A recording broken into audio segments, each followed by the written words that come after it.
and welcome to another Three Girls, One Monthly Catch-Up. This month we're talking about all the things that we did in September, and if you haven't joined us one of these before, this is basically a way for the three of us to keep each other accountable for actually making these videos, because otherwise you're probably going to get one from each of us maybe every 9 months. So this way we remember to do it every month. And usual format, so we go through like a wild card for the month, then we talk a bit about the decks that we've been using throughout the month, any books that we've read, any film or TV that we've watched, and then any like hobby related stuff that we feel inclined to share. And with all that preamble out the way, shall we jump right into wildcards for the month? Sure. I think I'm supposed to go first. Yes. So the very first thing I want to mention, and I think we all should show this, is that Julie made us Three Girls, One Deck merch. And yes, we have merch, people. We have merch. So we all have matching mugs now. Yeah. And this is very exciting for all of us. And yes, Heather and I just received them from Julie as a surprise, which was amazing. This is based on Sarah's logo that she created for us. And it just felt very apropos given the story. Oh yeah, we've never talked about that, have we? Okay, we've never talked about the story behind. Well, I'm sure most people probably know the story behind the name of our little show, like little group here.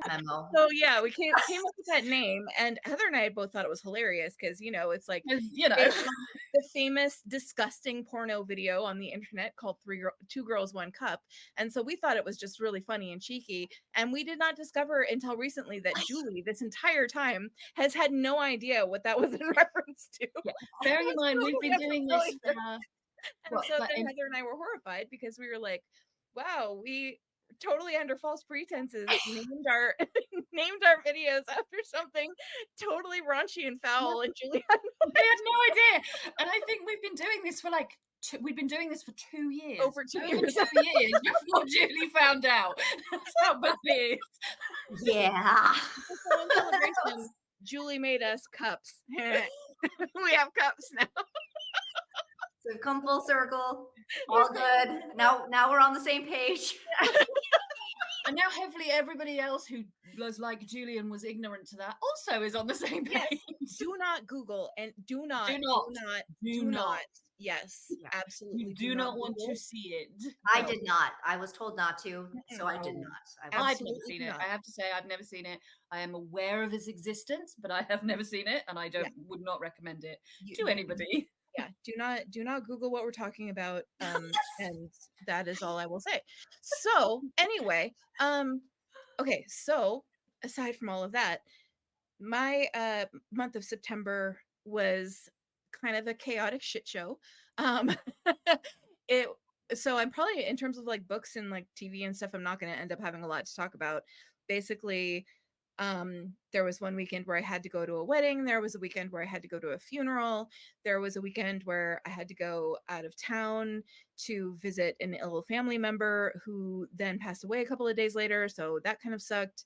And honestly, it's just been like very busy and chaotic feeling, and just like one of those months where just too much stuff kind of happens. And so I'm very glad September is over, and I am very ready for October to be a little bit more laid back and winding down. I'm like actually ready for winter this year because I just want to like wind down and hibernate. So that was my September. So mine was similar in terms of it just like being a shit show. I felt like there was one thing after another weekend wise. So one weekend was to visit the in-laws, which that turned out to be not so great.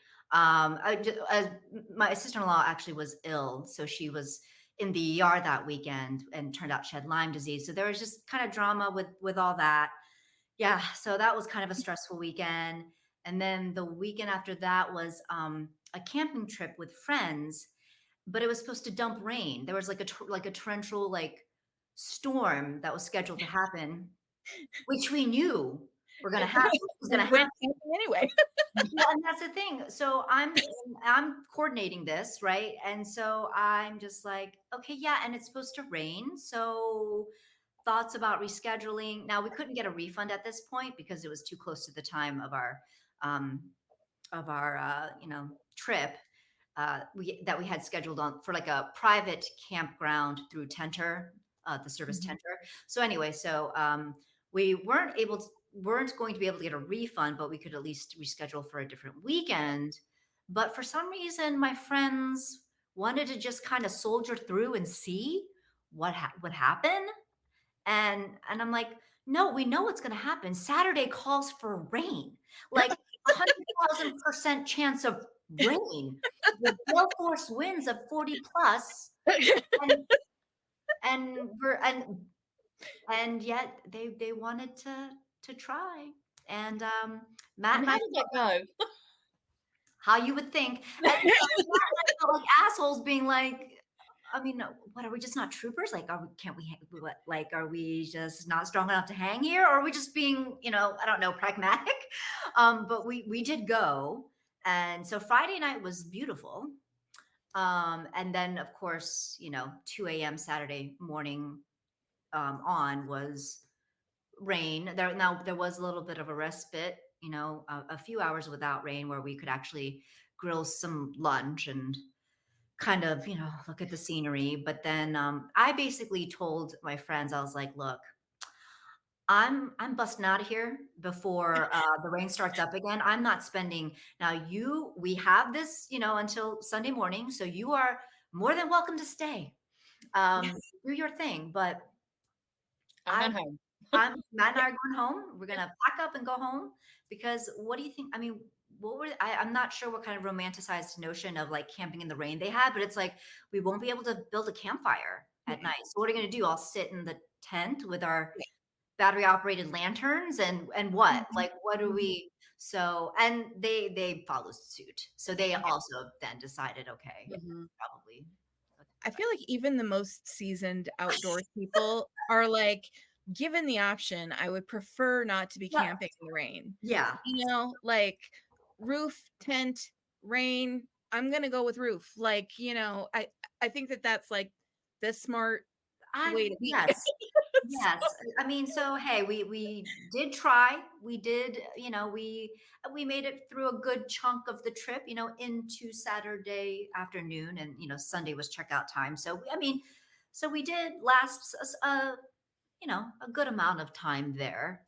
But Mhm. yeah, I was ready to peace out. I'm like, yeah, this is Yeah, not for me. That no. is not the vibe at all. So Mhm. Mm. that was that weekend, and then the following weekend we did the Ren Fest, the Maryland Renaissance Festival. So that was more pleasant. At least it wasn't raining, and that's kind of an yearly tradition that Matt and I have to go to the Renaissance Festival when it opens up. So and it's been open for a while, but it was just lovely weather, thank God. And yeah, but it just seems like it's been like something every weekend. It feels. Mhm. Um, so I just really need for that to stop at some point. So, Mhm. yeah. That's a lot. Yeah. Yeah. So on the flip side, I had a fairly quiet September in comparison. I had one weekend where the pagan group that I'm part of, there's a couple who own their own woodland, and every Sabbath they've been putting in a stone for the Sabbath to create a stone Mhm. circle, and they started last year in Yule. So no, they started at Samhain. Sorry. So this autumn equinox was like the last stone to go Mhm. in, and Mhm. so they decided to do that as a community thing. And we went down and we placed the stone as a group, and we did like a mini ritual and opened it up as a community space for people to go and use as they want to in the community and stuff. So that was really, really lovely. It rained the night before and it rained the day after, but on the day that we actually did it, it was really dry, which was lovely. Mhm. um yeah, and other than that, I haven't really done all that much in September. I get really, really hibernatey quite early. Personally, like by the end of August, beginning of September, I'm done with being out and about and stuff. I just want to be in my house more. Mhm. So I really start to quiet down once we get into Mhm. September. That's pretty normal for me. Mm. Mhm. I say that like every other month I've had something really exciting to say, which I haven't. But I have less. So yeah, that was me. So shall we move on to decks that we worked with in September? Sure. So one that I'm not the main deck that I used for pretty much the entirety of September in terms of tarot, I'm not going to talk about yet again because it is the Fantasy Garden Tarot, which I've already talked about on multiple occasions because I got really into this deck and just like used it nonstop for a couple months. So we don't need to look at it again because we've all seen it many times now. Um, but the Oracle deck that I used for most of September is actually this one called the Citadel. And I don't know what it is for like the last. And honestly, I think the reason that I've started getting more into doing Oracle as part of my daily draws is literally just the mere fact that I moved into a tarot tracker that has more space to journal about daily draws, and as a result of that I like want to draw more than one card. Like so I've actually been using Oracle a lot more for like the last like the second half of the year than ever previously in my life, honestly, just because I switched into a Hobonichi A6 size for doing all of my tarot tracking. So um but so I was using for most of September this Oracle deck, which I really like. And it's a liminal 11 deck, and I think that this deck was released as like originally a like a bonus deck that came with the Seed and Sickle, because this is by Fez Inkwright, who is the Oh, same okay. person as Seed and Sickle.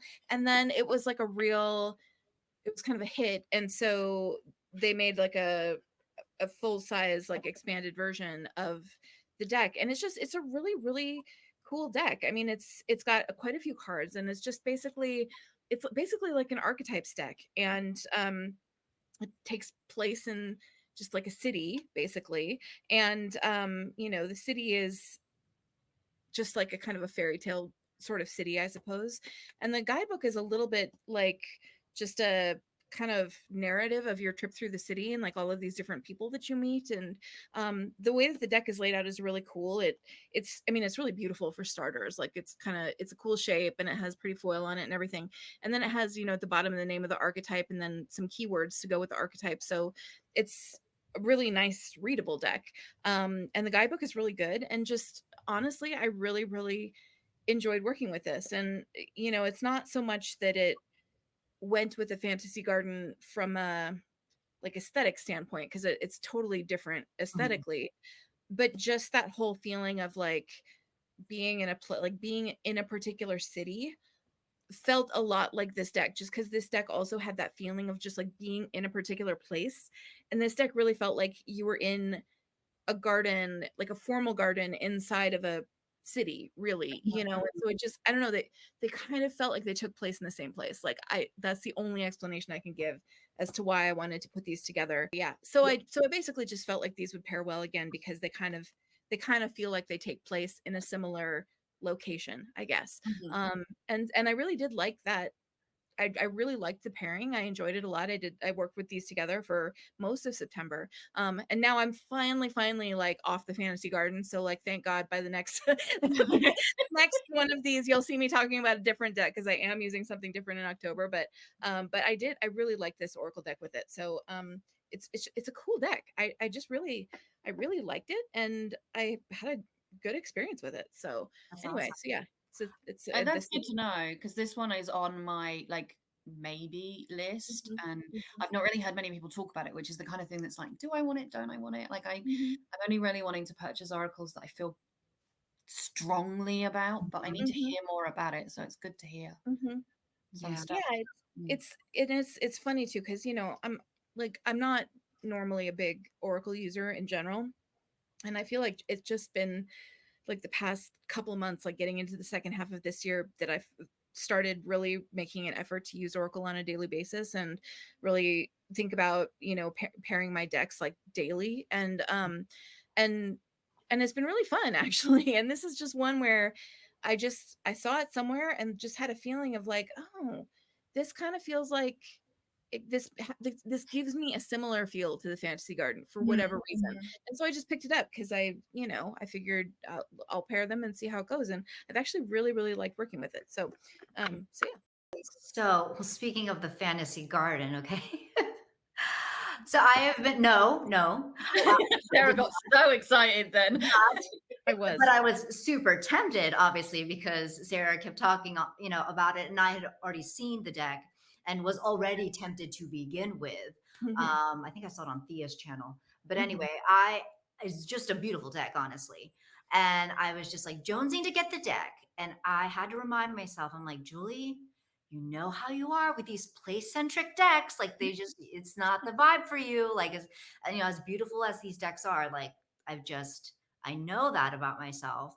And I decided, because I think I had said before that it kind of gives me Llewellyn vibes. That's kind mm, of, for some mhm, reason, like I got Llewellyn vibes from it. I was just like, mhm, well, this is a deck you have, but for a time I was considering getting another version of the deck, like another copy of the deck, to then mhm, um, to modify it where I have the titles, whereas like the mhm, one I have now is just mhm. completely Fully like trimmed. trimmed without the titles, and it's like a mini deck now. Mhm. So I decided, instead of going for the fantasy garden, I was like, okay, let's go with the deck that works for you.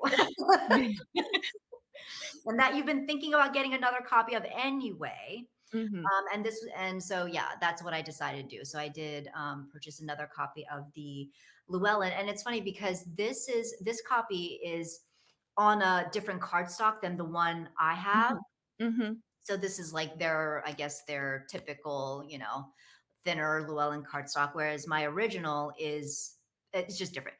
Anyway, mhm, so I decided, yeah, to go ahead and keep the titles, but then modify the rest. And this is part of my on the list of like kind of my deck reconnect. The list of mhm. decks that I've been wanting to reconnect with this year, and I hadn't really picked up the Llewellyn. And I thought, well, maybe this will be a way to kind of get remotivated to use it, even though I love my OG copy. But I have to say, just like, I don't know, like it's glossier. The cardstock is thinner, hence it feels a little more like flexy, shuffleable. Mhm, And mhm, then having the titles, it's just like a different vibe altogether. And mhm. it's really reignited my excitement to use this. So this was like the deck that I used for majority of the month.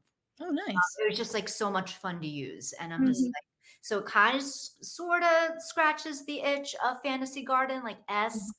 Um, and also is a deck that I knew would work for me and resonate with mhm, me, and it mhm. actually paired really well. So I used this along with the Morgan Greer.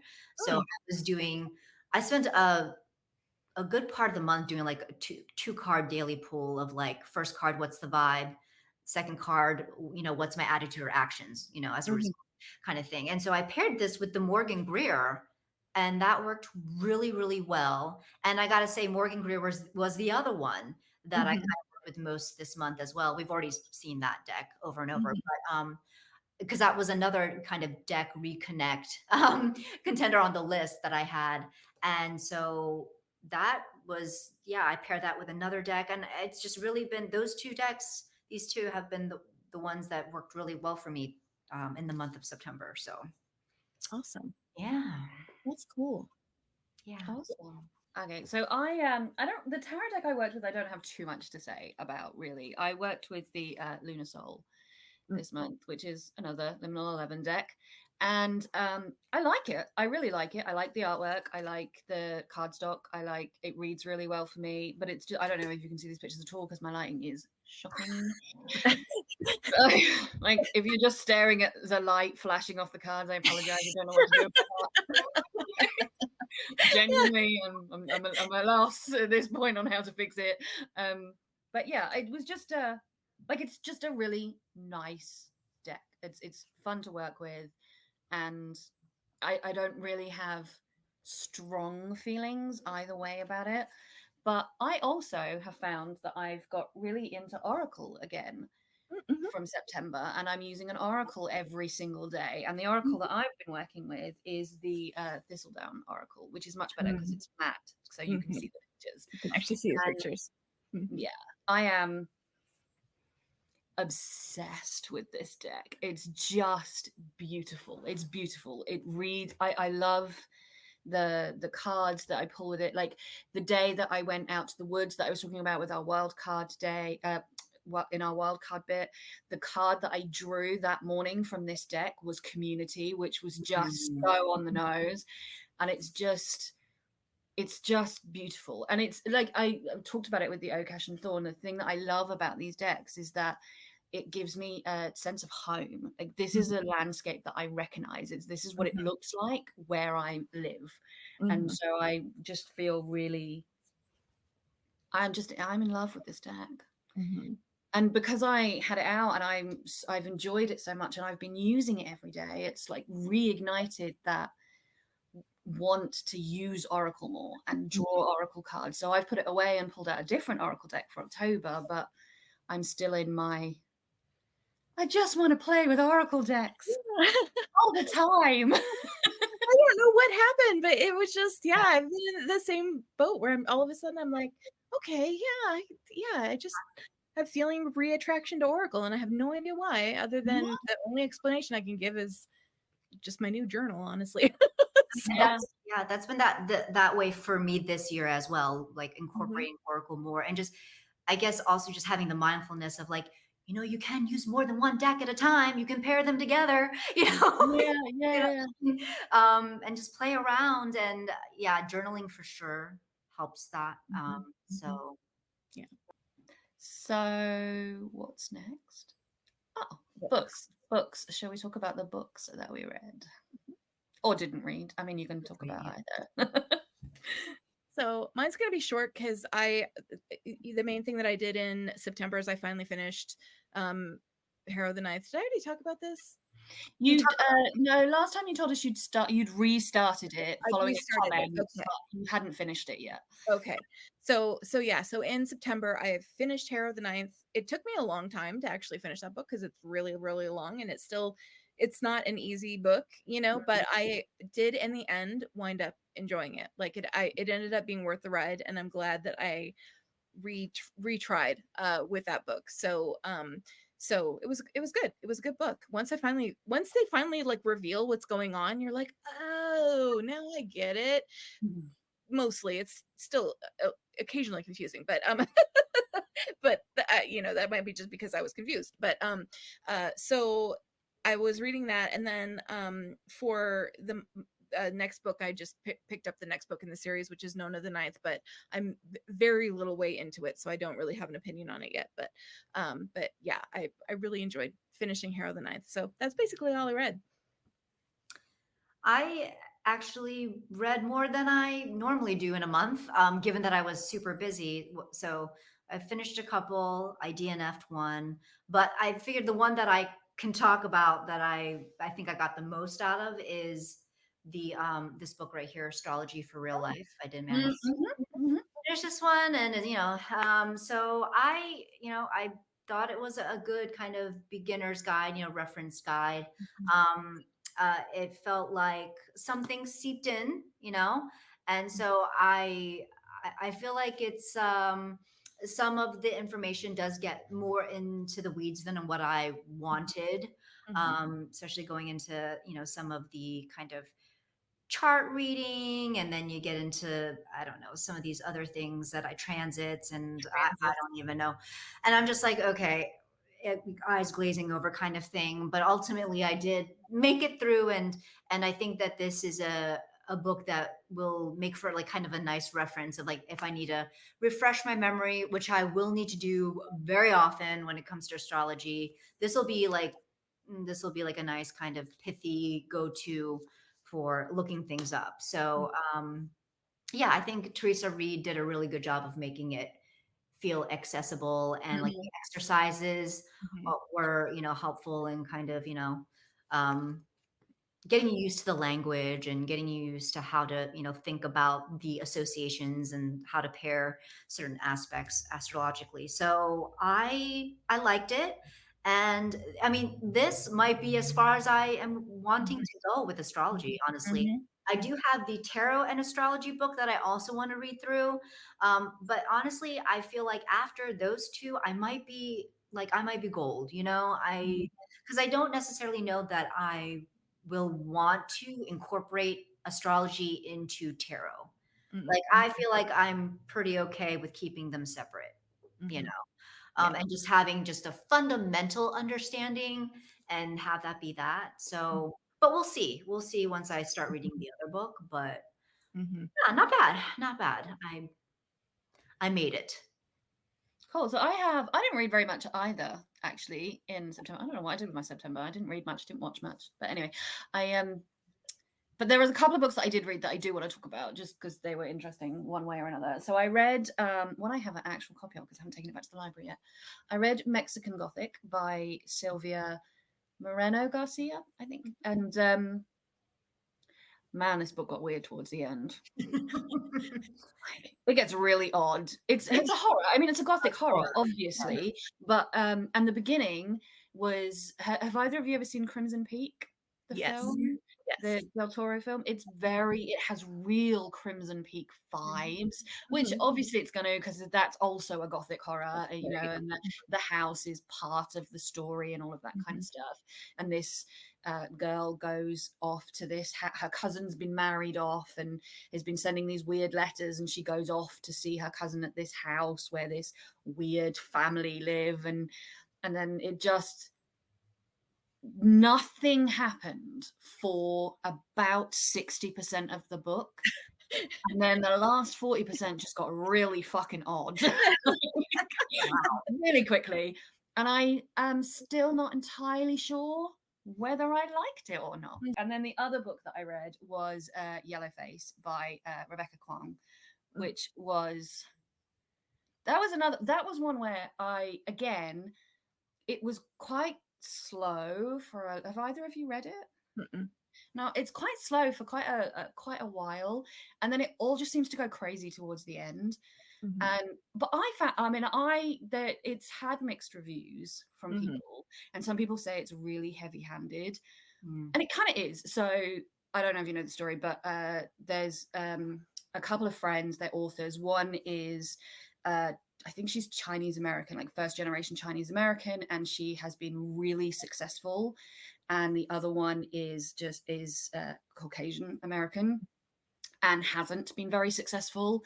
And in this really weird freak accident, the Chinese American author dies, mm, and her friend is there when she dies and finds a manuscript that she's working on, and she never tells anybody about what she's working on when she works on it.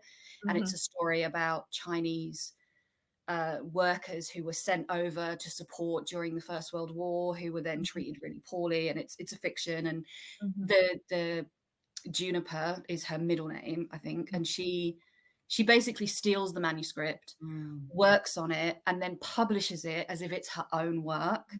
mhm, And during the course of doing all the rewrites and stuff, convinces herself that it's really her story. mhm, And then so it's the book is very much a conversation about who should be the one telling certain stories, mm, and mhm, you know, and but neither of the characters are likable. Like mhm, it's told from the point of view of her name's June, I think, but her middle name is Juniper. Her name is Juniper, and like they call her Juniper Song, which is mm, not actually her name, to mm, kind of mhm. make her sound more Asian when they published Gotcha. her book. Mhm, And she mhm, has some really ambiguous headshots taken where you can't really tell whether is she got Asian in her, or is she fully like it's, you know, it's Oh, all really ambiguous. And then it's just this she's telling the story from her point of view, and from her point of view the other author is not likable either. mm, mhm. Mm. Is But Interesting. obviously it's like how much of that is her justifying to herself what Right. she's done. And Mhm, it's and there's some really interesting stuff in there about cancel culture, and about how when somebody posts something on the internet, how that can really snowball with like no evidence at mhm, all, and how it's just really fascinating. I say some people think that R.F. Kuang has a habit of like really hammering her message Mhm. home heavily, and she does. But the book is satire. It's meant to be quite heavy-handed. Mhm. It's meant to be, Yeah. exaggeration of the kind of circumstance. But then the end, I got to the end, and I was like, I don't know if I like the way it ended. Yeah. And that's interesting too, because that's such a departure for like she's other than that, like she's only written fantasy, right? So it Yeah, yeah, so it's an interesting new departure for her to be writing that kind of fiction. So yeah. I would recommend it. It's definitely worth reading just for like the conversation that it's having, I think. Okay. Interesting. Oh. And then I think it is TV and films next. Sarah. So due to my no talk about sharks this time. So due to my absolute like shit show of a month, I didn't watch a lot that was new. But what basically happened is I was on Disney Plus and I realized that the new Guardians of the Galaxy movie was out, and I'd actually heard really good things about that one, and so I was like, oh, I should watch that. And then I was like, you know what? I should watch the other two first. And then I was like, you know what? What if I just started watching Marvel over again from the beginning? So I've just in the times that I have been watching TV, I've just been like watching Marvel movies just because it's like comfort food, like Yeah, it's I kind of know. it's just pure comfort food. So I've just been like going through them in order. Very cool. Yeah, that's basically all I've watched, and like I've seen them all before, and I don't have to pay very much attention, and I've got a lot of other stuff I've been working on from a like craft standpoint, so I haven't been paying super close attention. I've just kind of had them on in the background, so that's what I've been watching. I feel like I haven't really watched much either. I like nothing memorable other than I did end up finishing The Uncanny Counter with Mm-hmm. season 1. So that's the K-drama where it's like what noodle shop owners by day, like demon hunters by night. I don't know, however, whatever premise we talked about last time, same premise. And it was very, very good. It really was. And so season 2 is out, and I do plan on watching it, but I've taken a break to start another K drama. I just last night actually I decided to start The Revenant, or just Revenant. This is another. It's a horror type of K drama. I figure why not in the month of October do something. Keep it spooky. Yep. Mhm. So yeah, but it's really interesting because other than finishing on the Uncanny Counter, I wasn't watching like other K dramas or anything. I was taking kind of a little break, and it was clear to me. And also with just like all the weekend shit and just my schedule being crazy, like I wasn't able to take my Korean lessons, and it really is so noticeable how not having that constant kind of daily practice, if you will, or exposure, just it just wiped my vocabulary. I'm like, I came back to like studying this week a little bit, and I'm like, wow, I don't remember shit. And I feel like I just, so then starting Revenant, and I actually started another K drama called The Worst of Evil, and it's so interesting because like these vocab words that I could not remember while doing my flashcards, you hear them in these K dramas. Like, oh no, these are legit words that they use in their everyday language, and so yes, I have to like actually learn this vocab, and so yeah, so it just reminds me to, and what a fun way to learn Korean through watching like fun like brain candy K drama, type shows. So I'm just gonna have to like up my K drama game again, I feel. But so yeah, maybe I think this month I'll have a better time of like watching things. I'll have more time to watch things. So but yeah, that was really it. So I didn't really finish much either. Like I started watching a lot of things in September, but I didn't finish much. But I did watch the live action season of One Piece on Netflix. Was that And good? it is I am so obsessed at this. I have never read One Piece.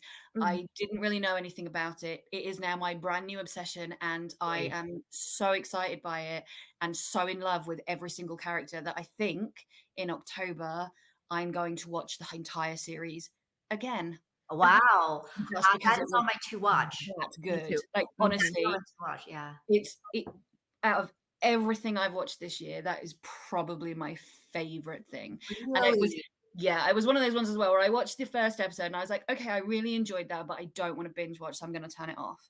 The next weekend, I watched like there's 8 episodes, so the next weekend I watched episodes 2 to 8 in succession, one after the other, and stayed up until 3 o'clock in the morning, so, so I I can could see finish that. it. I hear it's Because very, very good. it was so good that every time one finished, I was like, I need to know what happens. I need to Mhm. see the next one. Mhm. I sobbed. There were episodes where I was sobbing. Wow. Honestly, I could talk about it all night because I am so obsessed with this program now. And I'm So like, I'm buying the manga and I'm I was gonna reading. say, I was gonna ask, are you gonna buy the manga? Are you gonna watch the animated version? Because like now that's been released on Netflix, I think. I don't know if that's on Netflix. I'd have to look, Oh, but and it is on. I think it is on the U.S. Netflix. it might not be on ours. I'm Ah, not sure. But I mean, it's like it's just amazing considering how weird One Piece is and how Mhm. unique the characters are and Mhm. everything. To have been able to translate it to screen and it be that good is just mind blowing. Luffy the monkey is my favorite character in the whole world. He is freaking adorable, and I just want to squeeze him. okay. Zoro, I love Sanjay. I just love them all. I'm like, I'm obsessed. I'm obsessed. Okay. This You're is what I've heard about One Piece yeah, is that like you dip a toe into it and like you're gone. Like you You're are gone. that's Yeah, down the rabbit hole, like gone. You know, this is what I've heard. So that's what I yeah. think too. yeah. And I told Matt, I was like, I've heard over and over about this show, One Piece. I feel like this is a show you and I could watch together. Like, this is not horror. This is not No, a genre that I think we might both enjoy this one. So I've just been waiting for him to like hurry up and just like be in the mood to like sit down and watch something. But yeah, it's really good fun. It's really the story is really interesting. The characters are really likable. The way that they're building their relationship with each other as they build the crew is so much fun to watch. It's just they've just had confirmed that they're definitely doing a season two. So yeah, yeah. I'm like, Mhm. it's everybody needs to watch it. Everybody needs to go and watch it, and then come back and confirm that it is the best thing you've ever seen. And if it isn't, lie because that will make me feel better. Yeah, I've heard very good things about it. Yeah. Very, very So I think the only thing left is hobbies. If we have anything hobby related we want to share. I have stuff hobby related. So I'm like way behind on getting a shop update out just because I am doing a actual like in-person craft fair in November, and cool. so which I'm very excited Very about. cool. Obviously the Cool. audience is slightly different than like the tarot audience that I normally make stuff for, so I've been focusing on trying to make stuff for the craft fair. So I've been doing just a lot of like crocheting and working on things for that event. But I know I still need to like make stuff for the shop too, so I need to like get a better balance going. But I definitely want enough stuff to be able to be ready for that. But the other thing that I have been working on, because I just had to get these, is I got the entire set of BT21 Woobles because they made the little so for those who don't know, BT21 is a BTS thing, because you've met me. These are these little characters that the members of BTS Created. created, and the company that produces these characters did a collab with the Woobles, which is the crochet kit people that you've probably seen on Instagram ads, like if you haven't seen it anywhere else. So I of course had to buy all 7, and so I so far have made Koya So and cute. RJ, and They're they're so so cute. So so I love them, and it's so fun too because the kits come, not to be like a Woobles ad or anything, but the kits also each come with like a custom so BT21 cute. crochet hook. Oh my So god. and after I'm done, I'm gonna have a set of 7 BT21 crochet hooks. So like it's very exciting for me. Like so I haven't been able to resist I mean, they're super easy, so Yeah. like Mhm. if you crochet already, they're super easy. So every once in a while I've just been like, I feel like making a wooble today. And so, so, so they're really fun. That's awesome. So yeah, They're so I've done cool. these 2 and I'm doing it in fan chant order, obviously. So Shuki is next. So Very cute. anyway, yeah. Very, very cute. Okay, so am I up? So I last time I believe let me start with this because this one's faster. As you know, I love to journal, and I finally finished this. This went from October 2021 to September Wow. 2023. Because this That's is a chunky something monkey. where, sorry. Oh, I said that's a chunky monkey. Yeah, and it's something where Mm. I'm not like regimented about doing something like every day, every week. It's just as I feel. And so finally, like yeah, it ended with the final week of September. Yeah, just and it is chunky. And this Mm, is a dingbats, and I think I know because I've already bought it. I mhm, am switching back to the Leuchtturm mhm, because this is yeah, I mean because this is what my journals tend to look like by the mhm, end, and this like pebbled cover just isn't doing it for me. It's not like molding well to the shape mhm, of, mhm, whereas I feel like Leuchtturms like mold better to the mhm, chunkiness of what I usually produce by the end of a journal. So but it always feels nice to finish a mhm. journal like Yes, and just it like does. move on to a new journal. So Yes. but depend and now the kind of shift is like what I want to exactly put in the journal, because I also want to switch I've been doing the Hobonichi weeks, um but for just like daily work things and that type of scheduling. But I actually would like to switch to the so this is a Techo weeks. I want to switch to the Techo original, which is much larger. It's like larger and provides like Mhm, more room on the daily pages. mhm, So I feel like some of the journal stuff might go into that new Techo original. So mhm, it's like I've just been more thinking about what I will be putting in which journal mhm, mhm, or planner. So, but yeah, I just think I always love it when I finish a journal. That is just to say, I have to figure out what I want to write and what. mhm, Because now, to your point, like just with like wanting to write more and doing my daily draws and having mhm, more cards that I draw, I'm finding like that the weeks just isn't doing it for me. mhm, Like, because like mhm, what I've done is like I basically had like I've been doing it this way where I have like that one mhm, page where I've like positioned mhm. or divided into, and like it's like tiny, Yeah. it gives you Mhm. very little room to do anything. So I just The, want more room. So the uh, one thing about the A6 original uh-huh. and the A6 planner is that they don't have weekly spreads. Yeah, yeah. Only the A5 has weeklies. Right, So right. yeah. Yeah. Okay. Yeah. Yeah, so it's day by day, one page per day, Right. right? Yeah, Yeah. and that's what Yeah. I wanted to give me more room. Gotcha. Gotcha. So that's like something new that I would like to try. But anyway, so that yeah, so that's one thing, one small thing that I finally finished that journal and can now start on my Leuchtturm, which is I just really prefer everything about I Mhm, just really like the Leuchtturm better. But and then last time I talked about starting needle felting, Mhm. mhm, felting, and I did finish the first. I don't know what this is. But so and I think I did all right. I mean, it's not as cute as the picture. So and feel free to laugh. You have my permission because it's anyway, but this was what I was going for. Okay. Um, That's really cute. it's adorable. right. And then um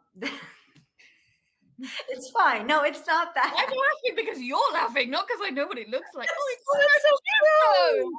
That's adorable. Julie, it's so It's not the same.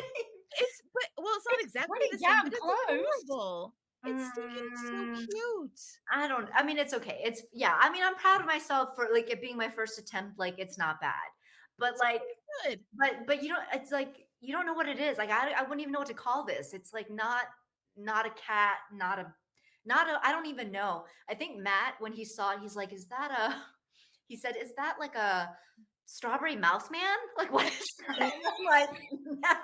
Sure. Well, okay, so I'm gonna just be forceful and bitchy again, and just insist that that's freaking adorable, and Thank I you. love it. It's so cute. Yeah, I mean, so it was like a good learning thing. Like I would have done the tail smaller in retrospect because I gave it essentially a bunny tail, which was then made it super like even more confusing as to what animal this thing was. I believe this was um it says hamster, Oh, but I don't It even does. know that this would be I think it looks more like a hamster than anything else. a yeah, I hamster. think it looks like a hamster. Yeah. Yeah. I don't think mine looks like a hamster, but and it's fine. It's like Yours it's looks like a really cute teddy bear. Yeah, a teddy it's bear. so cute. Yeah. With a bunny with a the Yeah, but bunny. why not? Why not? Well, Anyway, so part yeah, so I hamster, part bunny, part bear, all those things are cute. Who cares? Yeah. It's it, adorable. yeah, so I mean, it's standing on its hind legs with a bag and a hat on, so I don't think realism is what we're going for no, here, no, is it's it? Yeah. not. It's not. So at least I'm a pat on the back for finishing it, and yeah, It's so cute. yeah. For Adorable. first attempt, it wasn't. Yeah, I got to say, like, I'm like, okay, well, I finished it. It's recognizable as some type of creature, and yeah, I got all the elements, and so the bag and the hat and everything. So yeah, so that's pretty much what I hobby wise. I don't know that needle felting is for me in the long run. It's hard on the body. I'm just gonna say Mhm. it. It is. Mhm. You just start to like tense and stuff up as you continue to just sit there and stab away. It is Mhm. it's hard work actually. But anyway, yes. So that was my accomplishment. Well, I don't have anything to show, so I'm not going to make myself big. Mhm. I'm just going to press back like that. So I picked up Procreate for the first time pretty much all year again in September. I tried a tutorial from YouTube, which was a little teeny tiny lot above my like current ability level, but I thought, you know what, I'll just have a go and play around and scrap that and start again, which is great because you can just go no, just Yeah. start all over again, delete that Mhm. layer, that sucks. So Mhm. and then I've just been fiddling about with that and coloring stuff in and practicing shading, and saved another tutorial the other day of a really cute like bunny rabbit thing. I'm like, I want to draw that just because it's cute. It's probably Awesome. again way above my ability because I'm not an artist at all, but I really wanted to do some kind of actual like Procreate course Mhm. I did this too, year. yeah. And I And just never got around to finding one or no, same. And I looked at a few and I was like, I don't really know if that's what I need or if it's, Mhm. if it's Yeah. worth the amount of money that they want for it. Because actually, when you think about the amount of money they want, the amount of like steps available seems very small. Mhm. Okay, interesting. And Yeah. I need like I need a lot. And so lots. I feel like for me, a structured course would be the best way just for my brain to go. I have tried like the free beginners tutorials on YouTube and everything. And I get to a certain point, but then it all starts to kind of just like I just really need it broken down even more, I think. Yeah, my thing is I can do like there's Flo, oh I can't remember her name, Flo something is the channel Mhm. and she does I a know lot who of you're talking about. and Yeah. she's great and I can Mhm. follow along with her and I can create something that never looks like hers but is close enough and understand while I'm doing it on that specific thing what I'm doing with the layers and the shading and the different colors and blah blah blah. But if you then took that tutorial away from me and said, okay, now take Exactly. all of that and do your own thing, I'd be like, I don't know how Procreate works Exactly. because Like I just like I don't retain it as knowledge that I actually have. I can just Mhm. follow along what somebody else is telling me same, to do it. same. And Yeah. that's the thing I can't figure out how to bridge between being able to understand it when I'm being told it and being able to actually understand it and be Right. able to do it for myself. Absolutely. Yeah. I think same. I mean, I've done a couple where it's like I will follow along step by step with the YouTuber, and that's great and all. But yeah, to your point, if you leave me to just do something on my own, I would not be able to apply the steps that I actually learned through that tutorial to do Yeah. something. So I do feel like maybe a structured course might be better Mhm. at some point. Maybe. Yeah. And it's hard too, because it also, the different courses, it sort of like depends on what your goal is, Oh, So it's like, yeah. is my goal to learn how to draw and sketch? Is my goal to learn how to create full illustrations? Is my goal to learn how to draw cartoons and anime people? Is my goal to, and they're all, there's like so many different, Yeah. you kind of have to like know what you want to do before you can even pick a course. Yeah, So yeah. exactly. It's fun. It's Yeah. fun and challenging, and I'm never going to be an artist. It's never going to be the thing that I am good at. But I'm okay with that because I'm okay with doing stuff just because it's fun, Yeah, even just if because I'm it's shit. fun. Yeah. Exactly. I mean, ultimately, if it becomes something where I'm using Procreate to like upload a coloring page and then use that to, I mean, then that's fine. At the end of the day, then if that's what it's gonna Yeah. be, what's gonna be? But yeah, we'll Mhm. see. Okay, so that is it for our September catch up. We will be live for our next Three Girls One Deck on my channel on the 21st, Saturday the 21st of October. So if you're watching this before that, make sure to join us if you're free. And if you're watching it after that, you can find like playlisty stuff below. So you can go and check out that one and any other ones that you might not have had a chance to see. Otherwise, we will see you for another catch up next month on Sarah's channel. Thank you very much for joining us, everyone, and we will see you all again very, very soon. Bye bye.